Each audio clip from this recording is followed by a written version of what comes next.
I'm Marta. I'm a technical product manager at ClickHouse, and yeah, I'll walk you through what we've been working on to make real time use cases faster and snappier in ClickHouse.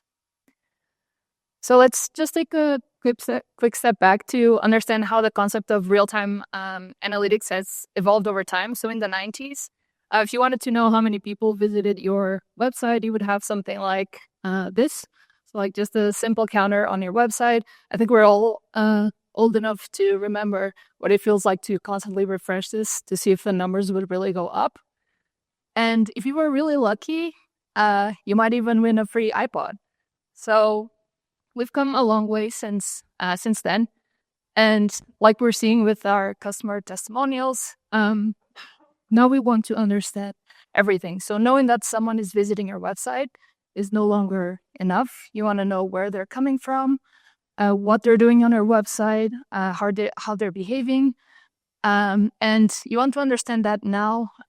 You don't want to understand that in 8 hours when your batch jobs run, but you want to understand that right now as soon as all these events are happening. And making this transition is definitely not easy, and mostly because you have an ever-growing volume of data that you have to deal with. So you're no longer dealing with megabytes or gigabytes, you're dealing with petabytes of data. And your simple counts to see how many visitors are landing on your website are now multidimensional queries. And at the same time, of course, your stakeholders are expecting that you get results not slower, but faster. And so what are the options to handle this change in expectations and like this change in how your data and your queries are evolving? You start thinking about, what do you need to compromise? Do you compromise, do you sacrifice freshness for speed? Do you need to go back to writing Java and MapReduce jobs? Hopefully not. So yeah, this is not a new problem. And we've been trying to solve this since the first website counter, but making it really work at massive scale, this is what ClickHouse is trying to do better than anyone else out there. Cool. And it's easy for me to stand here and talk, but like we've been hearing from our customers, that's the best support or like the best evidence you can have that we are on a good path to help customers solve these problems. We have some of the biggest companies in the world using ClickHouse, but at the same time, like Alexei mentioned, you can run it on your laptop. So the challenging and fun thing about working on a product like ClickHouse is exactly that you need to make it work from like the smallest deployments and like the smallest teams to actually massive internet scale. And also you need to cover like all the different flavors of use cases that you have within real-time analytics. Like, for example, Lyft is using ClickHouse for driver analytics, but Cloudflare is analyzing logs for internet requests to identify malicious traffic. IBM is using ClickHouse to back their some of their security products. And so there's like a wide range of things that we need to make sure to support, and we want to give users and customers this flexibility. And these are all mission critical, customer facing analytics at massive scale. So, if ClickHouse is down, there are real consequences for businesses that we want to make sure that we account for. Cool. So what does it actually take to deliver real-time analytics today? One of the first things that you need to ensure is that we can deliver always fresh data. So you can't deliver low latency insights if you don't have a reliable, low overhead way of getting data into ClickHouse in the first place. And this is the whole purpose of ClickPipes, which is the team I work on. And this is our managed ingestion platform in ClickHouse Cloud that allows you to ingest data in real time from a large number of different sources. Anything from log-based CDC from transactional databases like Postgres, MySQL. More recently, we also released the CDC connector for MongoDB. And then also streaming data from Kafka, Kinesis, like wherever you're running your broker, and also object storage, not only batch ingestion but also continuous ingestion as new files arrive in your buckets. And soon we will also have a data lake CDC. So if you have an Iceberg or a Delta Lake data lake, we'll be able to ingest the change feed into ClickHouse for low latency data lake analytics. And the key for us here is to make this experience completely managed. I talked to a lot of people over the past week and today. They're building their own connectors to ingest data into ClickHouse, and this is everything that I hope doesn't need to happen because we really want to abstract all the complexity of moving data from A to ClickHouse from you and from your team, and we want to give you scale and performance out of the box, so you don't have to mess with async inserts, optimization, and all that stuff. So all we want you to do is click a few buttons, maybe run some Terraform commands or curl commands, but then we want to handle everything else. And this is what ClickPipes looks like. You pick your source, you enter your connection details, and you're done. There might be some more configuration that you need to do, but this is kind of like the experience that we strive for all our data sources. And you also get, monitoring, alerting out of the box. You don't need to roll that out by yourself. And yeah, this is available in ClickHouse Cloud, so you also get that cloud native experience out of it. Cool. And again, we have hundreds of customers. They are moving petabytes of data. For example, here we have Simplicity is one of our Postgres CDC customers. They're moving.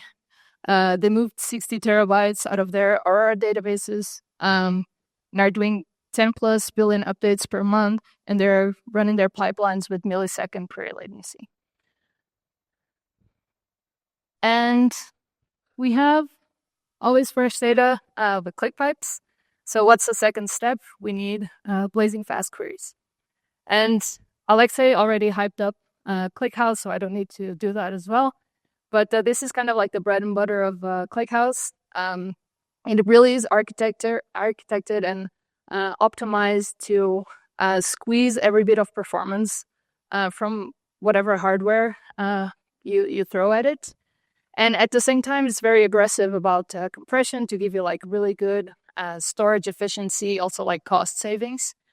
And, the numbers speak for themselves. We have a lot of public benchmarks that you can run yourself and that, compare the performance of ClickHouse against other databases. But this is not, other database companies are contributing to this benchmark. So this is not like, how can we make ClickHouse look good? Everyone is really working to show the best performance of all the databases out in the market in these public benchmarks.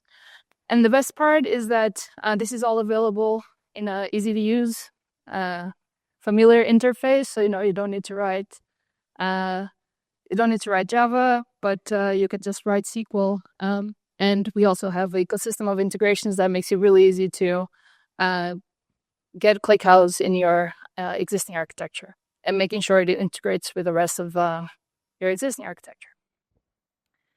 Cool. And another thing that Alexei already touched on, and it makes me really sad to see slides like we saw a couple of minutes ago saying that you shouldn't do absurd workloads in ClickHouse.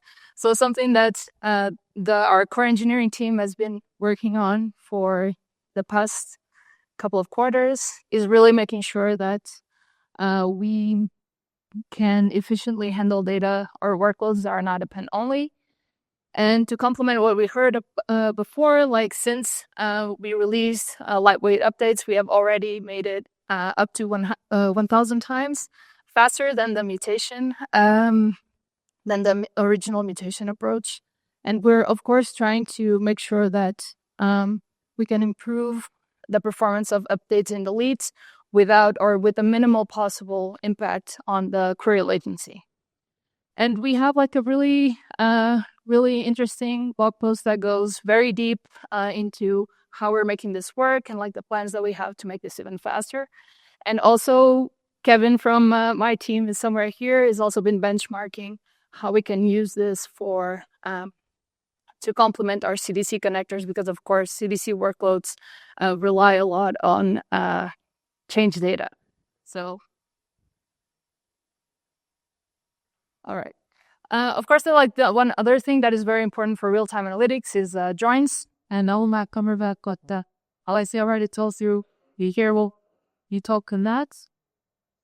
And so we have fresh data, living that's curious. And the last thing that we need to provide for real analytics is the scalability to thousands of users.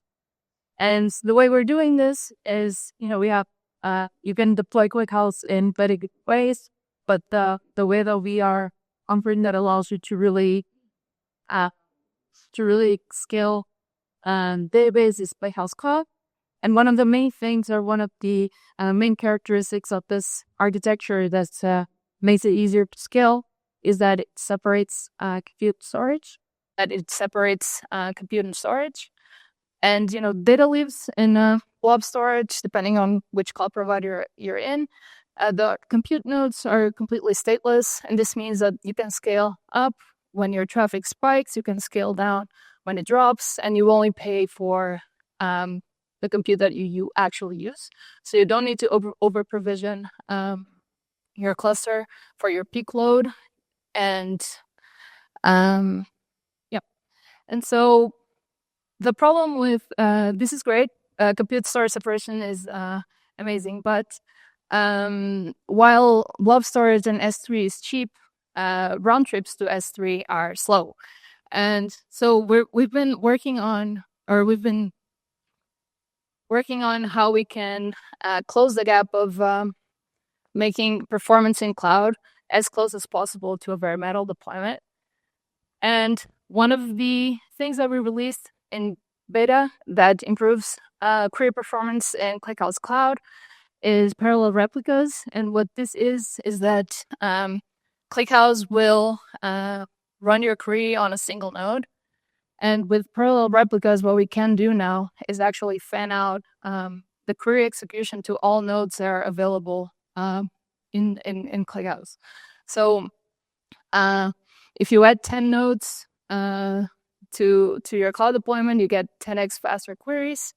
And at the same time, there's no data movement, no resharding. And we've seen 100 plus billion rows queries drop from 26 seconds to under 1.5 seconds on a 20-node cluster.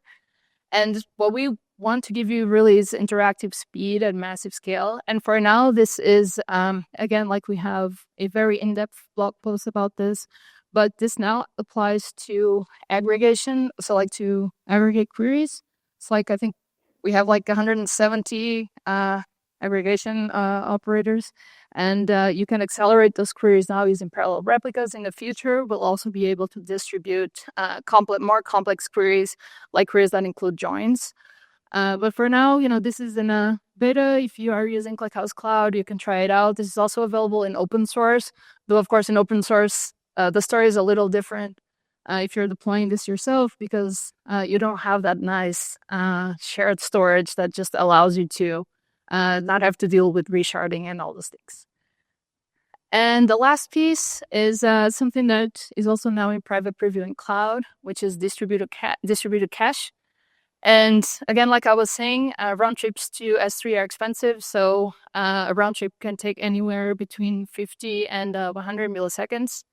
And what we now have in ClickHouse Cloud is like this cluster-wide shared cache that lets any node serve hot data to any other node in typically between 1 and 5 milliseconds, which means that we're able to accelerate this process between 10 and 50 times. So this means ClickHouse Cloud can now give you S3 economics with local disk performance. And again, we have benchmarks to back this up. So if you don't believe me, you can go and read our blog post. And yeah, if you're interested in trying this out in the ClickHouse Cloud, it's in private preview. You can reach out to us and we can enable it for you. So we've come full circle since the 90s. Real-time analytics meant you would be counting your visitors. And today it means really understanding everything instantly and at any scale. And this is what we are striving to do with ClickHouse.